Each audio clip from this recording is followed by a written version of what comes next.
ανίποτε τραγωδία το πρωί στη Φυλή. Ένας 15χρονος έχασε τη ζωή του όταν το αυτοκίνητο στο οποίο επέβαινε μαζί με άλλα 3 άτομα εξετράφει τις πορείες του λόγω υπερβολικής ταχύτητας.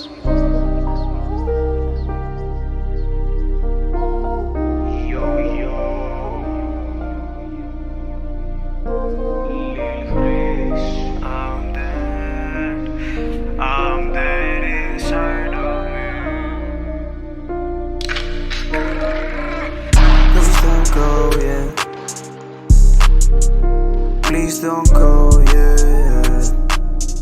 Because I love you, yeah. I love you with my heart. Όλα αυτά θα μείνουν στην καρδιά. Δεν μπορώ να σκεφτώ πια. Όλα είναι θολά, yeah. Γιατί είσαι μακριά. Δεν ξέρω τι να κάνω πια. Μου λείπουν τα παλιά.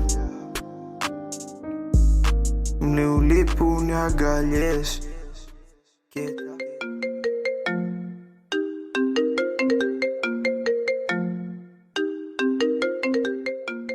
Έλα, πού είσαι? Μου λείπεις. Μ' ακούς? Μου λείπει όταν καθόμασταν και αγκαλιόζομασταν.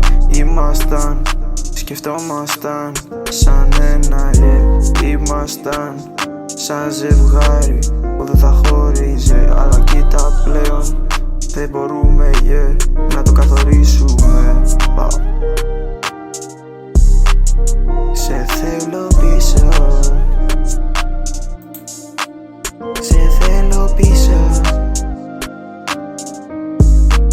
Καταλαβαίνω ότι είναι πλέον δύσκολο, yeah. Ξέρω ότι δεν θα είσαι εδώ. Να μου λες θα πάνε όλα καλά. Και αυτό που με πονά δεν μπορώ πλέον πια. Θέλω να πεθάνω, yeah. Θέλω να είμαι εκεί την κάθε σου στιγμή. Δεν μπορώ να σκεφτώ ότι θες με άλλο, ναι. Δεν μπορώ, yeah. Θέλω να σε βλέπω χαρούμενη, αλλά δεν μπορώ. Δεν μπορώ, yeah. Δεν μπορείς να φύγεις, yeah, από το μυαλό μου, ναι. Yeah, yeah, yeah, yeah. Θέλω να πεθάνω. Yeah, because I'm dead, yeah. Because I'm dead inside of me.